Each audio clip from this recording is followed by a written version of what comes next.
Ed here with the Digital Digest, and today I wanted to share a comparison between the brand new Sony RX100 Mark VI on the right, priced at $1,200 US, and the slightly older, to say the least, A6500, which also is retailing body alone for roughly $1,200 US. And that's really the reason for today's comparison, because even though these are incredibly different cameras, one being a APS-C sensor under the hood, interchangeable lens camera with 5-axis image stabilization, the other being a fixed lens, 1-inch sensor, point-and-shoot camera, they are the same price. And I think that inherently some customers looking at both of these, ready to spend $1,200, again, remember that's for body alone, that does not include the kit lens you're looking at here, are going to question which one they should go with. And I'm not speaking to those of you that are amateurs or hobbyists necessarily, because I think you already know which of these two cameras you would prefer to have on you for whatever you may be doing, whether it's a project, whether it's personal photography, whatever it may be. But because they are the same price or nearly the same price, and I have them here, I feel owe it to all of you to give you my impressions between the two. Now, 20 megapixel sensor on the right, 24 megapixel sensor on the left. As I mentioned before, APS-C, a larger sensor in the A6500 than the 1-inch sensor found inside the RX100 Mark VI. In terms of lenses, let's start there. You know you've got a fixed lens on the RX100 Mark VI that's going to give you 24 to 200 millimeters in 35 millimeter equivalency in terms of reach.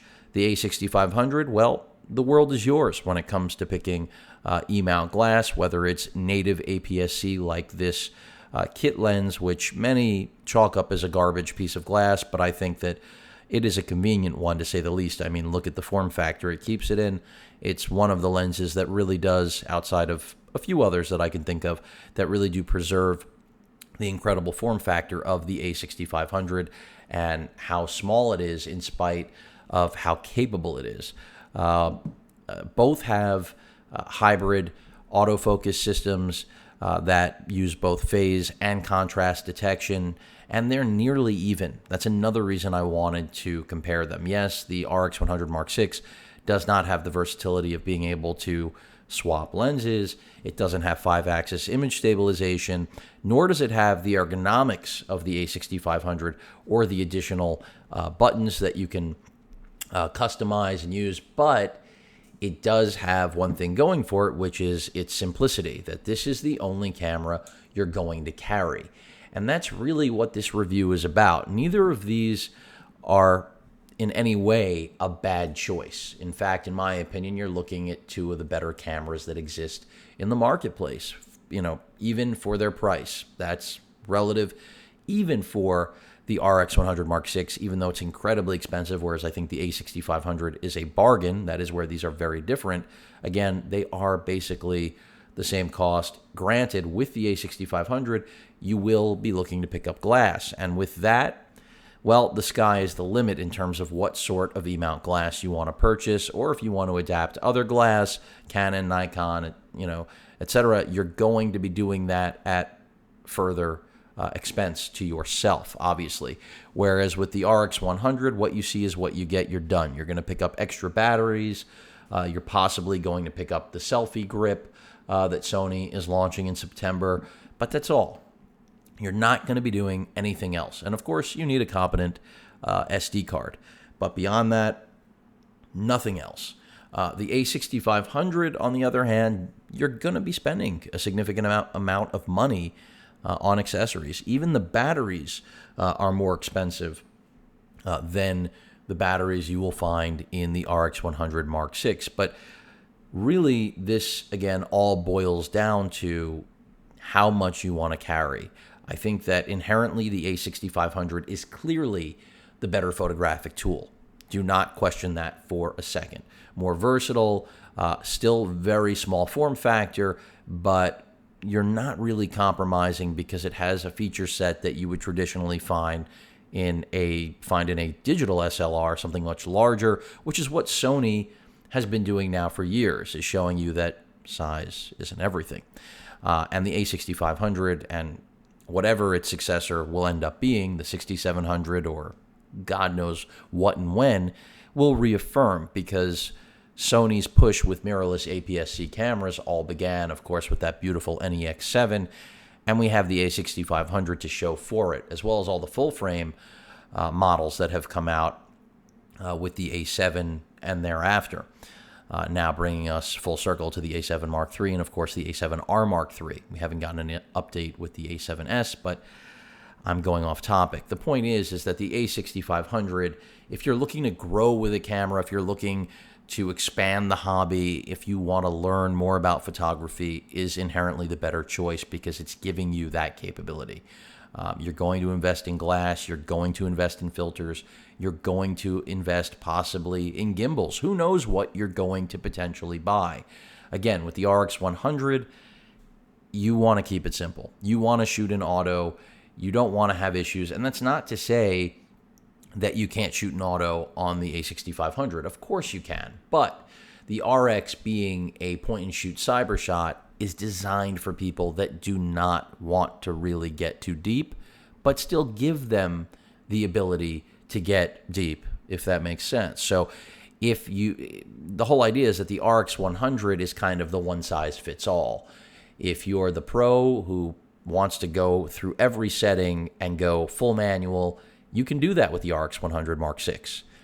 And on the other hand, if you're the grandparent who just wants to be able to get great shots of your grandchildren, or parent, of course, then you can also do that without doing anything other than setting this thing to auto and hitting that shutter button. Of course, do the half press. Make sure you're in focus. After all, it does have an amazing autofocus system. The A6500, on the other hand, is clearly the choice for those of you that want to go above and beyond that and do a lot more. And that's why I have to reiterate that even though they are the same price, and it might appear that they overlap in terms of quality, because I can tell you from my own personal use that video quality, for example, on these two is very close, but you don't have the 5-minute restriction, on the A6500, a 4K video record time, that you do on the RX100 Mark VI.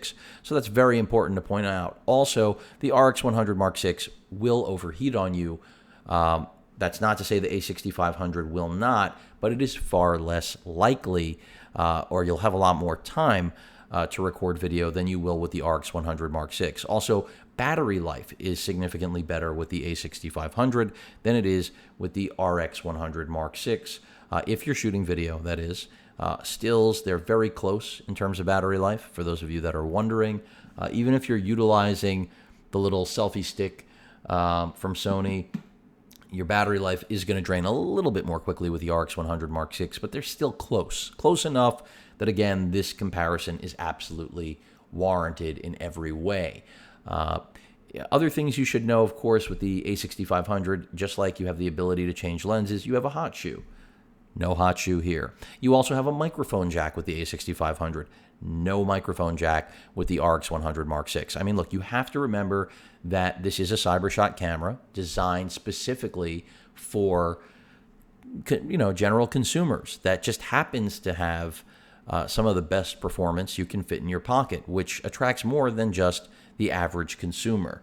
On the other hand, the A6500, I think, can appeal to just about everybody.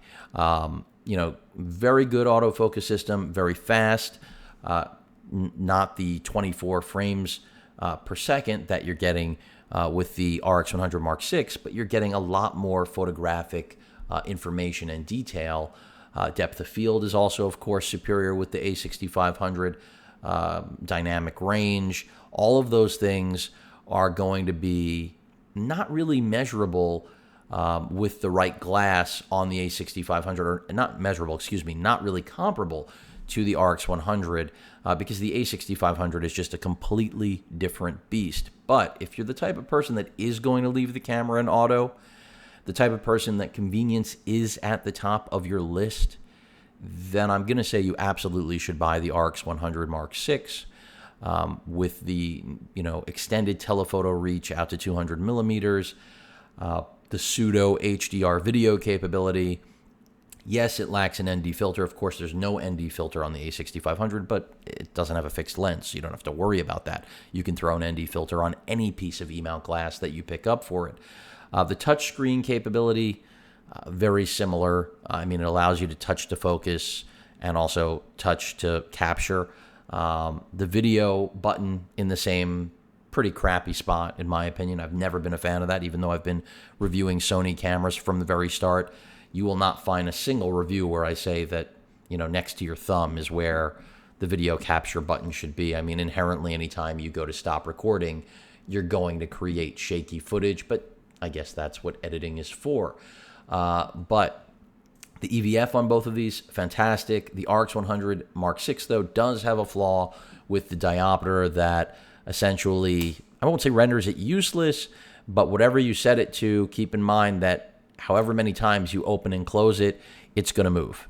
I don't know when Sony's going to fix that. I don't know if Sony will ever fix that. You will not run into that problem. However, on the A6500, it doesn't exist. Another advantage for the RX100, of course, is that it has a fully rotating screen, so selfie mode, not a problem. That's major on convenience when you're traveling, vlogging, whatever it may be. Of course, with the A6500, that does not exist. This is what you have, and you have to work with it. So something to bear in mind. But of course, you can throw a really wide-angle lens. I mean, this is 16 to 50, the kit pancake, as it's always been referred to. You can pick up something like the 10 to 18 or even wider E-mount glass that is APS-C native. The other really valuable element to the A6500 is that you can also step up to full-frame glass as long as it's not ridiculously large. So that means slower glass, usually in the f4 range. But even the Zeiss 55, f1.8, you can throw that on here and it fits really comfortably. It's a good match. It's balanced well. And that leaves you the ability that if down the road you do want to migrate to a full-frame camera from Sony, you don't have to buy new glass. So these are things you have to think about when making a $1,200 decision on which one of these is right for you. Again, this is a fantastic, one of my favorite cameras out there. It's not my number one. My A7R Mark III is my number one. This is my B-roll if my A7R Mark II is not around. But those are much more expensive cameras than the A6500. The RX100 Mark VI is my go-everywhere camera. This is the camera that I take when I have no reason to have a camera with me. For a lot of you, this will be your only camera, period, the end, because it's convenient and just produces fantastic results both in the still and video realm. The A6500 does that, but with baggage, figuratively and literally. Is that baggage a lot lighter than what you would face with Canon or Nikon? Of course. That's what Sony has been doing for years. That's why right now Sony is number one in the business. And the autofocus speed that you'll find with both of these models is also part of the reason that pros are finally flipping and turning to Sony. This is not something I'm making up. This is not fake news. This is the real world. And that's because Sony has pushed the envelope. The A6500 was one of those examples. The RX100 has always been an example of Sony pushing the envelope. No real competition other than some offerings from Panasonic, which are good, but half the price for a reason. So really, in my opinion, if convenience, again, is your number one order, RX100 Mark VI. You don't want to have any extra things to carry. You don't want to be wondering about whether or not you've got your settings correct, your exposure, whatever it may be. If you're someone who lives in aperture mode, priority mode, whatever, then you should be getting the A6500. Now, that isn't to say that if you live in a manual world, you can't love the RX100 Mark VI, because as I mentioned earlier, Sony has made this the one-size-fits-all point-and-shoot fixed-lens camera. But if you plan on becoming more involved in the hobby, and it isn't just a casual affair, so to speak, the A6500 is definitely a better investment of those $1,200 US. No question about it. You are getting a camera that it can do just so much more and really get you that much closer to what you can do with full frame, which of course is a whole nother league. And that's because it does have an APS-C sensor, which is much larger than the 1-inch under the hood of the RX100 Mark VI. It does have far superior ergonomics. I definitely prefer using the EVF on this camera than the pop-up here. I barely use the pop-up on the RX100 Mark VI. That's why the diopter problem is not huge in my book, but for anyone who wears reading glasses, it's going to be a little bit of a nightmare. No way to sugarcoat a nightmare. A nightmare is a nightmare.